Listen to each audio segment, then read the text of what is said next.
그래서 이런 행태가 지금 이해찬 체제에서 지속적으로 일방 독주 내지는 떠넘기기, 남탓하는 그런 행태를 보였는데 지금 유력한 이낙연 의원이 대표가 되면 좀 상황이 바뀌지 않겠느냐 그런 예상들을 많이 했는데 최근 행태를 보면은 이 사람도 뭐 다른 게 하나도 없네 그런 느낌을 갖잖아요. 우선 뭐 통합당에 대한 광화문 집회 책임지라는 그런 인식도 갖고 김원웅 광복회장의 발언에 대해서도 광복회장 그런 정도 얘기할 수 있는 거 아니냐. 파묘법 나도 찬성한다. 또 친일 반민족 청산 제대로 안 되었다는 거 다 알고 있고 우리가 동의한 문제 아니냐. 이런 식으로 동조를 하고 나서면서 왜 이낙연이가 이렇게 됐을까? 그 대표적인 아주 상징적인 발언이 김종인 통합당 비대위원장이 했대요. 그 정상인으로 알았더니 나도 깜짝 정상인이 아니라는 거 아닙니까? 예, 정상인이라는 표현에서 저도 실수가 나왔습니다. 왜냐하면 공감하는 부분이 분명히 있었기 때문이죠. 총리 이전에 기자 시절, 대변인 시절에 하나 기억이 납니다. 그러니까 후배 기자들이잖아요. 자기가 당 그 대변인을 하는데, 근데 그렇게 주제를 잘 잡아주고 핵심을 얘기해주고 뭐랄까요, 굉장히 신사적이었잖아요. 그럼 그리고 아주 날카로운 기자였죠. 상대당 글도 잘 쓰고요. 상대당과의 어떤 협상 과정이나 혹은 상대당과 이 의회에서 충돌할 때도 모임 같은 것, 예를 들어서 이쪽 그 한나라당 시절에 이주영 의원과 함께 소모임을 만들면서 헌법 개헌과 관련된 상당히 많은 논의를 진전시켰던 사람이고, 그래서 늘 합리적인 사람이다라고 생각을 해왔고, 그런 것들이 총리 시절에 어떻게든 이 대화, 그러니까 그 국회에서의 질의응답의 품격을 그래도 지켜냈다라는 평가를 받지 않습니까? 그런데 지금 당대표 선거에 나간 이낙연이라는 정치인을 바라보면서 실망을 한 건, 이낙연은 도대체 어떤 색깔의 사람이냐, 어떤 비전을 갖고 있느냐, 자기만의 차별화가 뭐냐, 이 세 가지의 질문에 사실은 아무런 그런 그 답이 없다라는 생각이 듭니다. 색깔? 아니 그냥 지금 원래 있던 민주당의 다른 그냥 이렇게 그 빅마우스들과 차이가 없어요. 그렇죠? 그 다음에 뭐 정체성 똑같은 얘기고, 비전? 뭘 어떻게 하겠다는, 앞으로 당대표 대권까지 꿈꾸는데 이낙연을 딱 생각했을 때, 이 사람은 노무현 그러면 뭐 지방 분권을 실현하겠다든지, 김대중 그러면 어쨌든 평화통일을 만들겠다든지, 이런 이 생각이 있어야, 뭔가 떠오르는 이미지가 있어야 되는데, 이낙연 그러면 그냥 총리 시절에 답변한 모습 이외에 뭐가 떠오르지 않지 않습니까? 그러니까 이번 그 당대표 선거가 가장 중요한, 이낙연으로서는 중요한 그 시간들이거든요. 왜? 이렇게 주목받을 수 있는 이 컨벤션 효과라고 하잖아요. 그렇죠. 없잖아요. 이때 자기가 팍 풀어내고 해야 되고, 또 정부가 지금 다 잘하는 거 없잖아요. 그러면 이런 정책은 난 이렇게 생각한다라고 얘기도 하고, 그래서 외연도 좀 확장을 하고 이래야 되는데, 전혀 아무런 비전도 아무런 차별화도 없다라는 겁니다. 그래서 뭐 이낙연 의원 하면은 합리적이고 진중하고 또 전체적으로 쌓아온 여러 가지 경력이나 캐리어를 볼 때 나라를 끌어가는데 큰 뭐 문제점이 있을 수는 없다는 생각들을 많은 분들이 했는데, 이번 전당대회 과정을 보면서 실망한 분들이 꽤 있을 것 같아요. 근데 최근에 특히 더 스텝이 꼬여가는 것은 지지율이 추락하면서 좀 초저감의 발로가 아닌가 그런 생각이 들더라고요. 그동안 1위를 꾸준히 고수해 왔는데 이재명 경기지사한테 확 뒤집혔단 말이에요.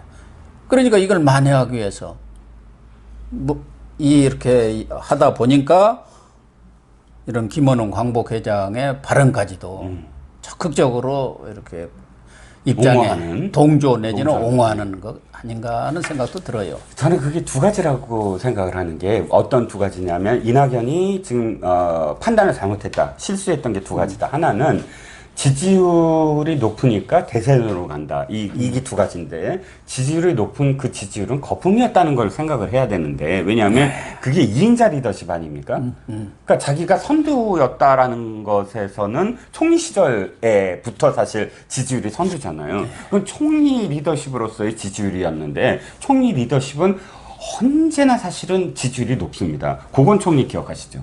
아니, 그것은 또 총리라는 것은 정치적인 어떤 논쟁의 대상에서 제외가 됐고, 특히 문재인 대통령이 높았기 때문에 거기에 얹혀가는 그렇죠. 그런 지지율이라고 봐야죠. 그렇죠. 문바들의 지지율이에요. 아, 그렇죠. 그런데 역대 총리들이 사실 대개 집권 4년 차 정도 되면 지지율이 저는 좀 높았다고 저는 생각이 드는 게 이해창 총리, 그다음에 이수성 총리, 또 고건 총리, 이런 사람들이 되게 지지율이 굉장히 앞섰었거든요.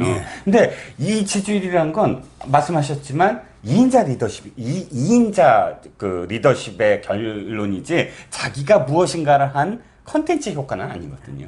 지지율이라기보다는 인지도 안다는 것이죠. 아, 그렇죠. 총리를 하면 다 아니까. 전국적으로 인지도가 기본적인 높아지고. 그런 그 지지율 조사에서 높은 점수가 나오는 것이죠. 그래서 그걸 거품이라고 생각을 해야 되는데, 그렇죠. 그걸 자기 거라고 생각하고 대세론만 붙이면 된다. 이게 연결이 안 되는 거죠. 그게 내게 아니다. 어떤 총리도 대통령이 된 사람은 없다. 이렇게 생각을 했다면 대세론이 아니라 난 절박하다. 나는 정말 지금 쫓아가는 거지 쫓기고 있는 사람이 아니다. 그러면서 엎드려서 수그리고 겸손하고 그 다음에 자기 얘기를 하고 공격적으로 사실 얘기할 때 얘기하고 이렇게 가야 되는데 이건 조용한 선거만 했잖아요. 조용히 가자. 그래야지 내가 당대표 된다. 이런 이런 말이 나오게 만들었다. 당대표가 일단 되고 나서 자기의 어떤 달라진 모습 또 차별화된 모습을 보여주겠다고 지금 얘기를 자꾸 한다는데 과연 이낙연이가 당대표가 된들 문바라든가 질문의 그늘에서 벗어날 수가 있겠느냐. 이게 지금 관건 아니겠습니까? 그렇죠. 그 다음부터는 아마 그 공격의 대상이 될 겁니다. 그렇게 된 이후부터.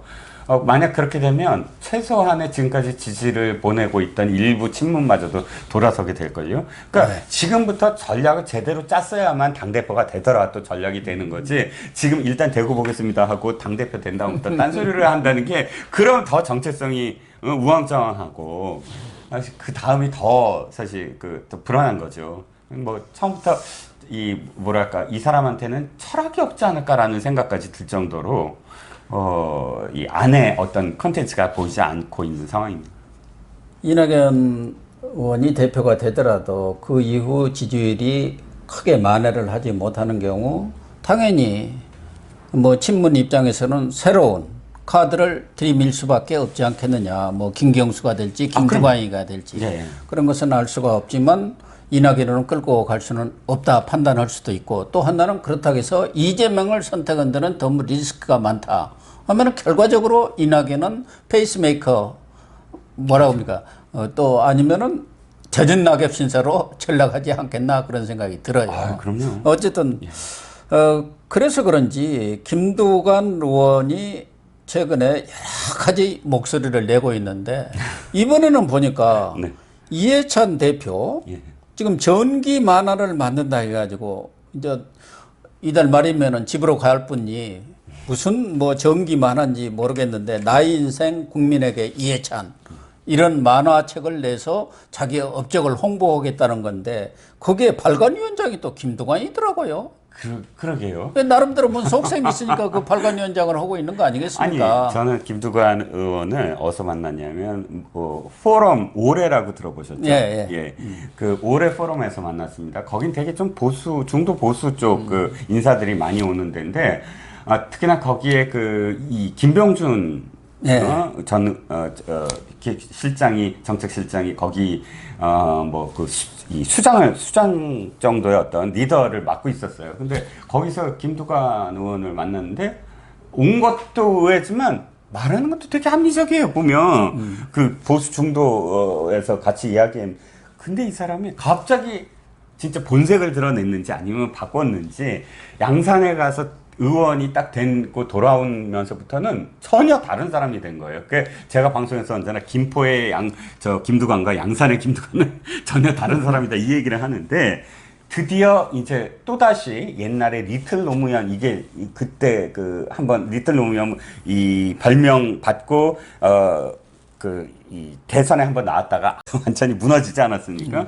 근데 그 이후에 되게 겸손했었는데 이제 또다시 내가 친문의 지지를 받아야겠다. 친노의 지지를 받아야겠다. 내가 그 부산, 경남의 뭐 그 맹주가 돼야 되겠다. 이런 욕심이 있는지 뭐 여기저기서 정말 온갖 발언들과 행보를 보이고 있는 거죠.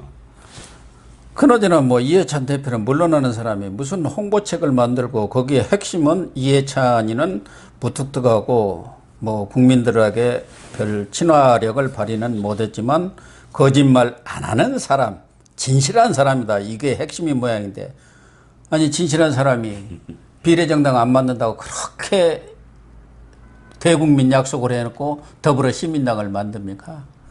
교수님, 예, 저는 이번에 책 만드는 것 갖고 사실은 뭐 시시비비를 따질 생각은 저는 없습니다. 왜냐하면 정치인들 다 책 만들죠. 만화책을 만들든 뭐 어떤 책을 만들었는데 그럼 비판하겠습니까? 어떤 뭐 진짜 그 찬양을 하든 상관이 없는데 가장 놀랐던 게 뭐냐면 그 책 관련해서 광고를 한 거예요. 신문에. 신문 광고 아시잖아요. 뭐 전면 광고를 했더구만요. 전면 광고 돈이 얼마나 드는지 아시잖아요. 예. 전 신문의 18일자 조간에 전부 다 전면 광고를 실은 거예요. 그거 드는 비용이 얼마겠습니까? 그러면 떠나가는 정말 이제 뭐 정치권의 한 당 대표, 집권 여당 대표를 위해서 그를 찬양하는 만화책을 만들었는데 그 만화책을 팔기 위해서 전면 광고를 전신문에 실었다? 저는 이 대목이 이해가 안 가는 겁니다. 이 대목이. 그래서 이해찬의 속셈이 물러나서도 완전히 물러나는 게 아니고 집으로가 아니고 여전히 자기 세력이 민주당 내에 아주 막강하지 않습니까? 계속 영향을 미치는 섭정 노릇을 하든가 일하기도 안 되고 뭐 민주당이 사람이 없네요. 그러면 나라도 대선에 나서야 하는 거 아닌가? 혹시 몰라가지고 이렇게 뭔가 한 수를 놔두는 것 아니냐 그런 뭐 억측까지도 나오고 있습니다. 아니 교수님 말씀이 전 억측이 아닌 게 한번 이렇게 따져봐야 됩니다. 어떻게 따져봐야 되냐면 광고라는 건 돈을 투입한 만큼 들어와야 되잖아요. 광고가 그렇잖아요. 제품이 있으면 제품 광고를 한 거잖아요. 저 책 팔리겠습니까? 안 팔리죠. 근데 전면 광고 하나에 1,000만 원이라고 따져봤을 때 1억이 한 10개 맺으면 1억 들었잖아요. 1억이면 1억 원만큼 책이 안 팔리는데 왜 1억 원을 들였을까요? 당연히 이건 홍보비다. 네. 광고비가 아니라 홍보비다. 무엇인가를 홍보하기 위한 건데 이 홍보는 김두관에 의해서 김두관이 했으니까 김두관에 의해서 이해찬은 아직도 영원히 살아있을 거다. 나는 이해찬의 등을 얻고 대선까지 나가겠다. 이거 홍보한 건가요? 또 있는 것이죠. 네, 시청자 여러분. 지금 문재인 정부와 민주당을 보면은 정말 남 탓에는 이골이 난 사람들인 것 같습니다. 우리 국민들 사이에는 이 정권에서 믿을 만한 단 한 사람은 바로 정은경 질병관리본부장이다. 이런 말이 있습니다. 김종인 통합당 비대위원장도 딴소리들 하지 말고 정은경 말이나 잘 들어라. 이렇게 한 말씀을 하셨던데요. 정말 이제 이 코로나 이 문제를 해결하려면은 방역 정치, 부동산 정치 이런 거 하지 말고 진짜 정은경 본부장 그런 분을 앞세워서 진짜 방역을 좀 해야 하지 않겠나 그런 생각을 합니다. 시청해 주셔서 감사합니다.